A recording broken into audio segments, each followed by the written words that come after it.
할렐루야. 한 주간 건강하셨습니까? 새로운 3월, 또 새로운 한 달이 시작되었습니다. 사순절기와 더불어 예수님을 더욱더 생각하시고 또 예수님이 우리에게 보여주셨던 그 극진한 사랑 다시 한번 회복하시는 여러분 되시기를 주님의 이름으로 축원합니다.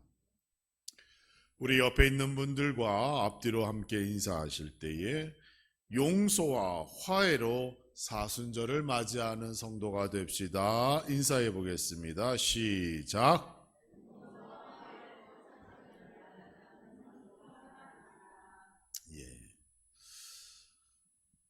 이번 사순절의 주제는 누가 우리를 그리스도의 사랑에서 끊으리요? 라는 말씀으로 준비했습니다.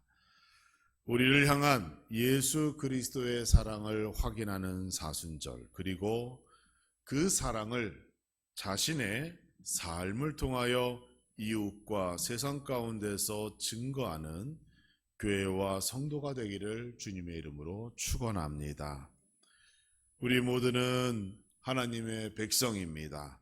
믿으시면 아멘? 예, 그렇죠.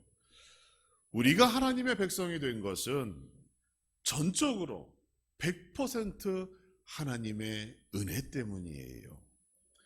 우리가 어떤 공로가 있고 어떤 수고의 역사를 이루었기 때문에 그것이 우리에게 임한 것이 아니라 하나님께서 먼저 우리를 기억하고 사랑하사 우리를 하나님의 백성으로 인정하시고 삼아 주신 은혜입니다.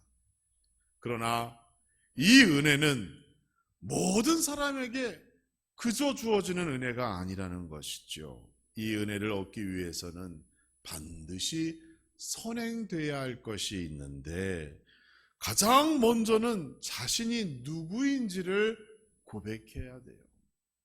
성경은 모든 사람은 죄인이라고 말하고 있습니다.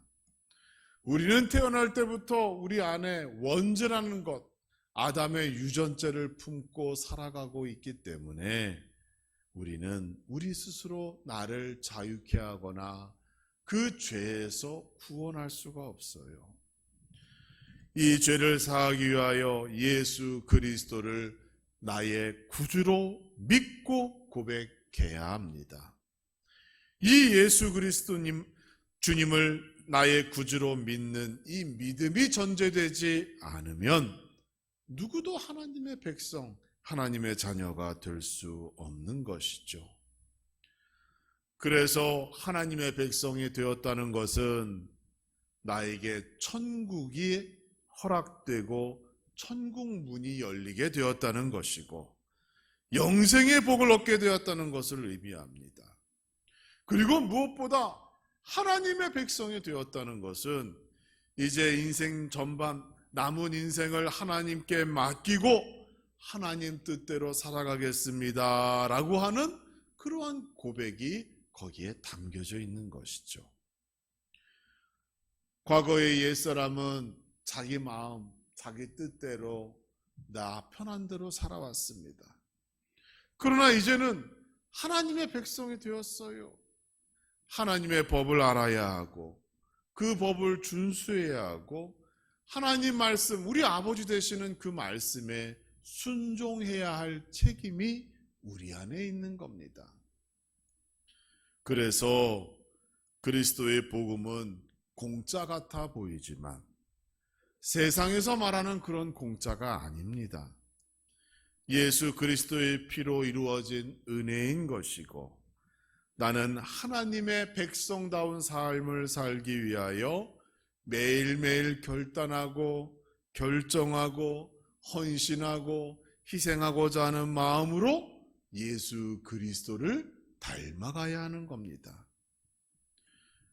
그리스도의 복음은 우리에게 너는 부자가 될 것이다 라고 약속하지 않습니다. 그리스도의 복음은 우리의 보화가 하늘에 쌓아두고 하늘에 두고 나중에 우리가 천국 갔을 때 하나님이 주시는 상급과 멸관을 통하여 더 큰 기쁨을 우리에게 약속해 주고 있는 겁니다. 마태복음 19장 21절을 보면 복음을 통하여 구원을 얻는 자가 누구인지를 예수님께서 부자 청년에게 말씀하신 적이 있죠. 예수께서 이르시되 네가 온전하고자 할진대 가서 내 소유를 팔아 가난한 자에게 주라. 그리하면 하늘에서 보화가 내게 있으리라. 그리고 와서 나를 따르라 하시니. 이 말씀은 하나님의 백성이 된 성도에게는 마땅히 해야 할 일들이 있음을 의미합니다. 예수님께서는 성도에게 빛과 소금이 되라 말씀하시기도 하셨고, 사도들은 믿음과 행위가 일치된 삶을 우리에게 말하기도 하였습니다. 사순절을 시작하면서 우리는 하나님 백성된 삶은 무엇이고 무엇이 진정한 그리스도의 복음이며 십자가를 쫓는다는 것이 무엇인지 다시 한번 기억하고 예수님을 기념하고 예수님을 닮아갈 수 있는, 그래서 다시 한번 새롭게 말씀을 배우고 정리하는 여러분 되시기를 주님의 이름으로 축복합니다. 로마서 13장 10절의 말씀을 주목하시기 바랍니다. 사랑은 이웃에게 악을 행치 아니하나니 그러므로 사랑은 율법의 완성이니라, 이렇게 말씀했어요. 우리가 사순절을 맞이하며 다시 한번 기억해야 할 부분은 그리스도께서 우리에게 보여주신 이 사랑에 관련된 부분이에요. 그분은 죄인된 우리를 사랑하사 자신의 생명과 우리의 생명을 맞바꾸셨어요. 하나님의 어린 양 되시는 예수님께서는 십자가에 위해서 나를 위하여 대신 죽음을 맞이하셨습니다. 이것을 대속적 죽음이라고 얘기합니다. 그리고 죽음을 이기시고 부활하셨습니다. 그 십자가의 사랑, 나를 위한 사랑임을 여러분 고백하시기 바랍니다. 그 사랑으로 우리는 여기까지 살아온 겁니다. 우리가 하나님께 기도할 수 있는 것도 예수님께서 보여주신 그 사랑 때문입니다. 우리가 성전 안에서 하나님께 이렇게 예배하며 하나님의 은혜와 기적을 바라고 소망하는 것도 예수님께서 먼저 보여주신 그 사랑 때문입니다. 우리가 가정이, 자녀가 건강하고 날마다 형통한 길을 걸을 수 있도록 우리에게 약속하신 그것도 예수 그리스도의 사랑 때문입니다. 예수님께서 이처럼 우리에게 보여주신 그 십자가의 사랑 때문에 우리는 오늘 하루를 살아가고 있는 겁니다. 사랑은 율법의 완성이라고 로마서에 기록되어 있기 때문에 우리는 그 사랑의 결정체라 말씀하는 예수님을 율법의 완성자라고 부를 수 있게 되었어요. 율법이 미완성되었기 때문에 그렇습니까? 그렇지 않지요. 하나님께서 모세에게 주신 율법은 하나님의 말씀으로서 그 자체는 완전합니다. 그런데 인간의 죄가 그 율법을 변질시켰고 율법을 위선적으로 대하고 지킴으로 말미암아 그 율법의 효력, 생명력이 잃게 된 거예요. 그래서 예수님께서 대속적 죽음을 통하여 새로운 법을 세우신 겁니다. 옛사람이 아닌 새사람이 되는 법이고 하나님의 백성으로 살아갈 수 있는 새로운 계명이 되는 거예요. 그래서 너희에게 새 계명을 주노니 라고 하며 뭐라고 말씀하셔요? 하나님 사랑과 이웃 사랑에 대하여 말씀하시잖아요. 예수님의 말씀과 교훈은 율법에 대적하는 내용이 아니에요. 오히려 율법을 더 강화시켜주고 그 율법의 본래의 의미를 깨닫게 해줍니다. 변질된 율법의 행위를 다시 이전 것으로 회복시켜 주어 하나님의 법을 더욱 온전하게 만들어주는 것, 그게 예수님의 복음이고 십자가의 사랑인 겁니다. 오늘 본문으로 돌아가 봅니다. 21절 말씀을 보시면 옛사람에게 말한 바 살인하지 말라. 누구든지 살인하면 심판을 받게 되리라 하였다는 것을 너희가 들었노니, 이렇게 되어 있죠. 하나님의 백성으로 살아가고 그리스도를 본받으며 살기 위한 첫 번째 예수님의 교훈이 바로 율법에 기록된, 계명에 기록된 살인에 관련된 부분이에요. 십계명 6번째에 이 계명이 나오지요. 살인하지 말라, 이렇게 되어 있습니다. 여러분, 왜 예수님께서는 사랑이라고 하는 것을 말씀하시며 살인하지 말라라고 하는 극단적인 예를 들으셨을까요? 여러분, 살인이 나쁘다, 이것이 죄라는 것을 모르는 사람이 있을까요? 정상적인 사람은 이것이 정말로 나쁘고 해서 안 될 우리의 죄라는 것을 알고 있지요. 하나님의 백성이 아닌 사람들도 알 수 있는 가장 큰 도덕, 윤리 중 하나가 바로 이런 살인에 관련된 문제입니다. 문제는 하나님께서 주신 이 살인에 관련된 계명이 인간에 의하여 원래의 의미가 아닌 다른 것으로 변질되었다는 거예요. 살인이 금지된 죄라는 것은 다 알고 있는 계명입니다. 그러면 여러분, 마음속으로 상대방을 저주하는 것은 죄가 아닐까요? 살인은 하지 않아도 직장이나 학교에서나 상대방에게 정신적인 고통을 주고 학대하면 그건 괜찮은 겁니까? 물리적인 해를, 폭력을 사용하지 않으면 욕하고 저주하는 것은 죄가 아닐까요? 예수님께서는 지금 살인의 본질에 대하여 말씀하고 있는 겁니다. 구약 성경에서는 살인에 대하여 고의성이 있느냐 없느냐, 또는 물건을 가지고 해를 입혔는지 아닌지를, 그 내용을 가지고 그 사람을 재판하고 판단하였어요. 그러나 예수님의 새로운 법에 의하면 이 살인의 문제는 인간의 마음과 연결하여 예수님께서 우리에게 새로운 계명을 말씀해 주고 있는 겁니다. 예수님께서 보신 마음의 문제는 그 사람의 마음이 이미 분노와 화로 가득 차 있다면 그것은 이미 살인과 다르지 않게 죄 가운데 있다라는 것을 우리에게 말해주고 있는 겁니다. 모든 행위는 생각과 마음으로부터 시작됩니다. 따라서 마음이 이미 분노와 화로 가득 차 있다면 행위로 나타나는 것은 시간 문제이죠. 여러분, 구약 성경의 가인 기억하시죠? 가인이 그의 동생 누구를 죽였어요? 아벨을 죽였잖아요. 왜 죽였어요? 간단한 이유예요. 질투했기 때문에.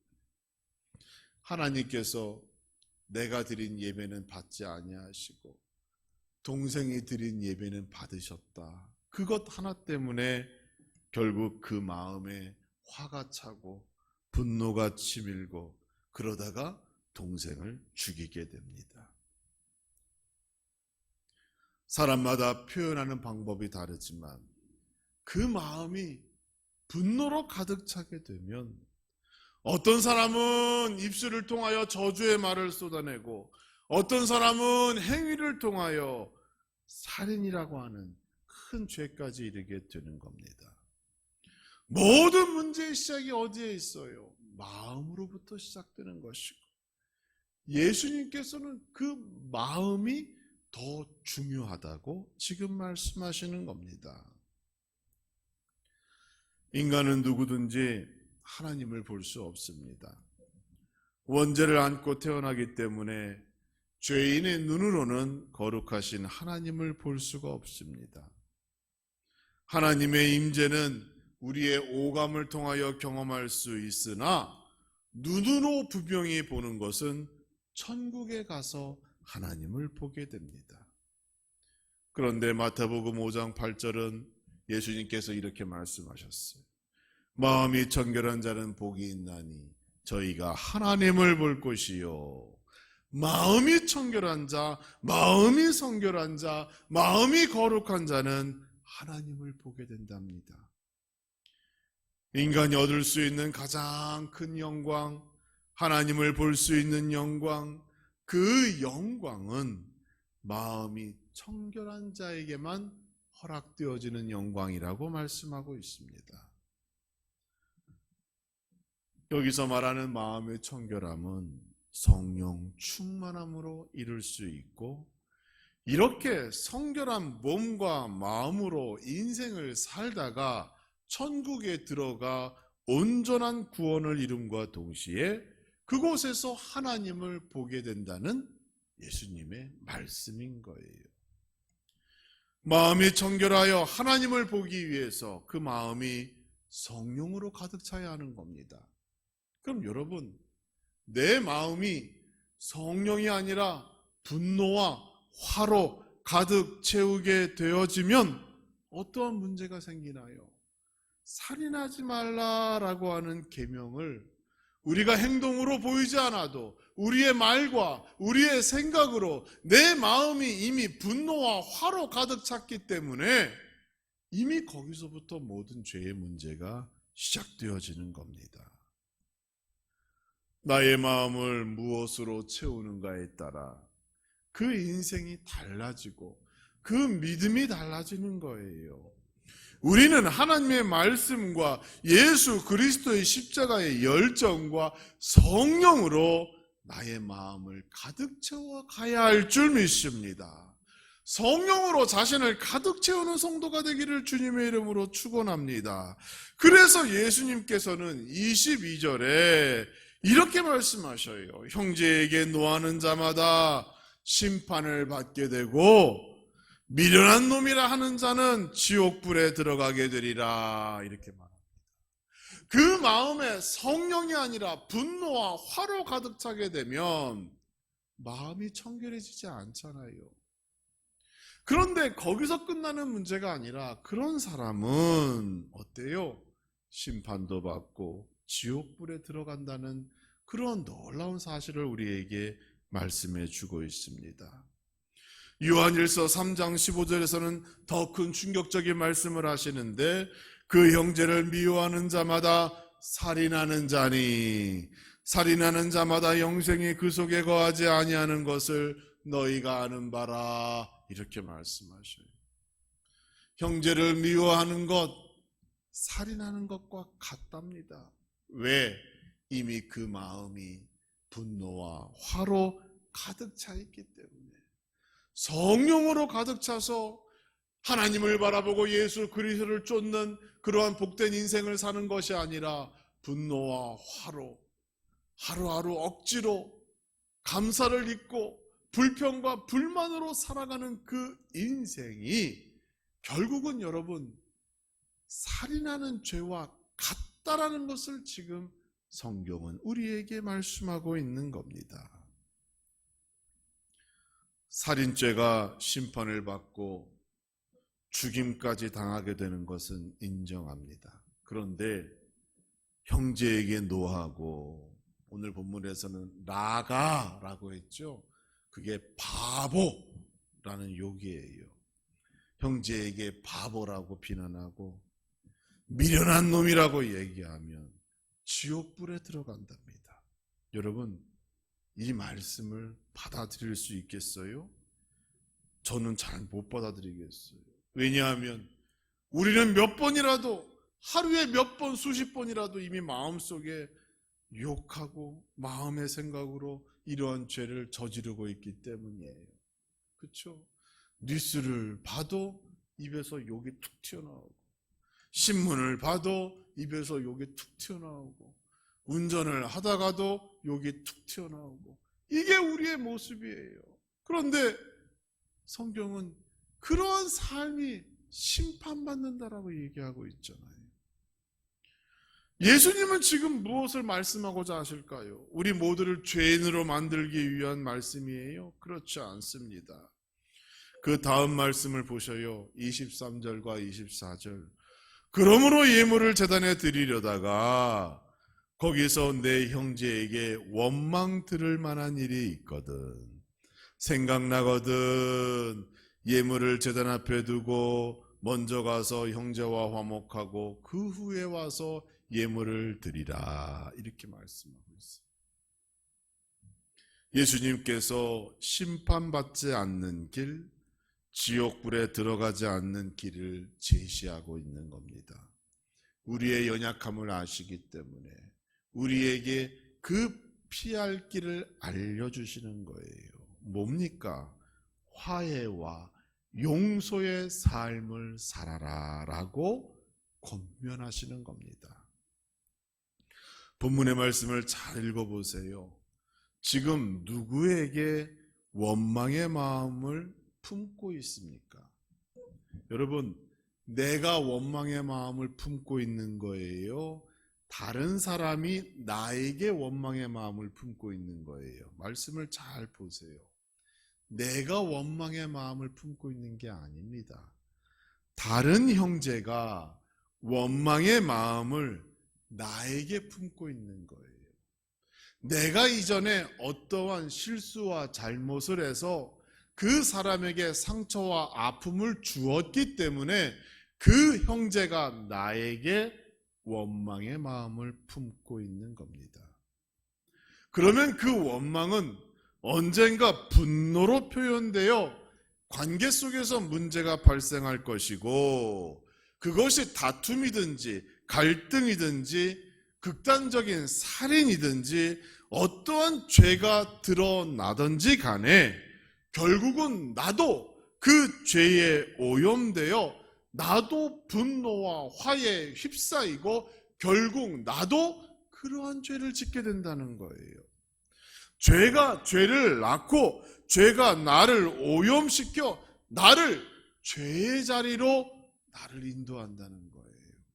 그렇기 때문에 예수님께서는 하나님께 나아오기 전 그러한 죄의 가능성 모든 부분에 대하여 경계하고 먼저 화해하고 용서받고 나도 용서하는 삶이 중요하다라고 우리에게 말씀하는 거예요. 그게 예수 그리스도께서 우리에게 보여주신 십자가의 사랑의 모습입니다. 예수님께서는 하나님의 백성은 이러한 죄의 영역 속에서 살면 안 된다라는 것을 말씀해 주고 있는 겁니다. 하나님의 백성은 다른 사람에게 상처를 주거나 원망을 살 만한 일을 해서는 안 된다라고 말하는 것이고, 혹 우리의 연약함으로 인하여 그러한 일이 발생하게 되면 기억나는 대로 생각나는 대로 즉시로 그에게 달려가 용서를 구하고 화해하고 화목하고 평화를 이루라고 우리에게 말씀하고 있는 겁니다. 이러한 수고를 우리가 감수해야 내 마음의 청결함을 유지할 수 있는 거예요. 여러분, 이것은 자존심의 문제가 아닙니다. 생각날 때마다 기억이 나면 우리가 하나님께 나와 회개하듯이 사람에게 가서도 나의 죄를 고백하고 인정하고 용서받을 수 있는 그러한 수고가 우리에게 있어야 우리가 하나님의 백성으로서 그 마음을 청결하게 유지할 수 있는 것이고, 그것이 예수 그리스도께서 보여주신 십자가의 사랑을 우리가 본받으며 살아가는 것이에요. 쉬운 일이 아니지요. 쉬운 일이 아닙니다. 여러분 상상해 보세요. 예수님께서 이 말씀을 하시던 당시에 예루살렘 성전은 산 중턱에 자리 잡고 있었어요. 이스라엘 백성들 매일매일 우리처럼 예루살렘 성전으로 올라갈 수 있는 게 아닙니다. 1년에 절기 때 어떠한 일이 있을 때 간신히 그 성전에 갈 수 있었어요. 갈 때 빈손으로 갈 수 없죠. 그래서 흠없는 예물을 준비해서 간신히 어렵게 성전에 들어가는 거예요. 그리고 그 성전을 하나님께 드리며 하나님 감사합니다 예배하고 기도하는 거예요. 그런데 그때에 원망 들을 만한 일이 생각나는 겁니다. 그러면 예수님이 뭐라 그래요? 예배를 중단하고 다시 성전에서 내려와 그 형제를 찾아가서 죄를 고백하라고 말하잖아요. 그게 쉬운 일입니까? 쉽지 않지요. 그렇게 어렵게 성전에 올라갔고 흠없는 짐승을 가지고 거기까지 갔는데 그게 중요한 게 아니라 그 마음에 원망으로 분노와 화가 치밀어 있는 그 형제를 위하여, 그리고 장차 나를 위하여 먼저 그 문제를 해결하라고 지금 예수님께서 말씀하고 있는 겁니다. 하나님의 백성은 그 마음이 분노와 화로 채워지면 안 되기 때문에 성령으로 채워져야 하고 성령의 인도하심을 받는 것이 무엇보다 중요하기 때문에 예수님께서는 그 문제를 먼저 해결하여 먼저 화해하고 용서하고 평화를 이루라고 우리에게 말씀하고 있는 겁니다. 이것이 예수님께서 우리에게 보여주신 사랑의 모습입니다. 그 사랑이 율법의 완성입니다. 우리는 이 예수님의 말씀을 지킴으로 인하여 율법, 하나님의 말씀대로 살아가는 성도가 될 수 있습니다. 오늘 본문에서는 그래서 우리에게 두 가지를 이 사순절 기간 동안 기억하고 지키라고 권면하고 있습니다. 첫째는 하나님의 백성은 화해와 용서를 본받아 실천해야만 합니다. 분노로 자신의 마음을 채워서는 안 됩니다. 남에게 원망을 받을 만한 죄도 짓지 말아야 합니다. 그러면 그리스도인들은 항상 양보만 하며 손해만 보고 살아가야 합니까? 라고 질문할 수도 있겠죠. 그러나 예수님께서 그렇게 하셨어요. 구원을 이루기 위하여 세상의 것은 다 양보하고 버려도 됩니다. 사도 바울은 그것을 배설물과 같이 여긴다고 하였어요. 하나님의 복을 얻기 위하여 세상의 복은 버려도 됩니다. 그게 하나님의 백성다운 삶의 모습입니다. 화해와 용서의 삶은 쉬운 일이 아니지요. 용기와 결단이 필요합니다.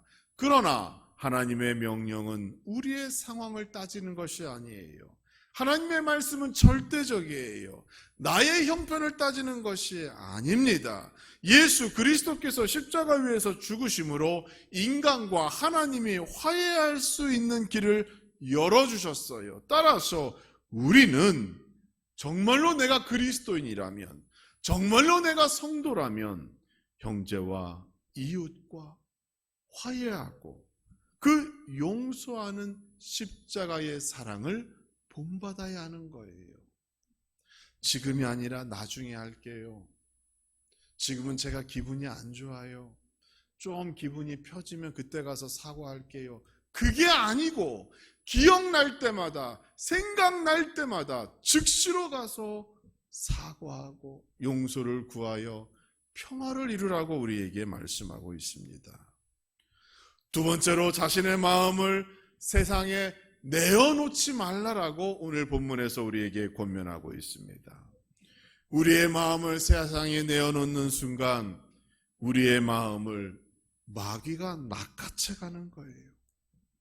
그리스도인은 화가 나고 분노가 치밀어도 그것을 해결하는 방법이 따로 있는 겁니다.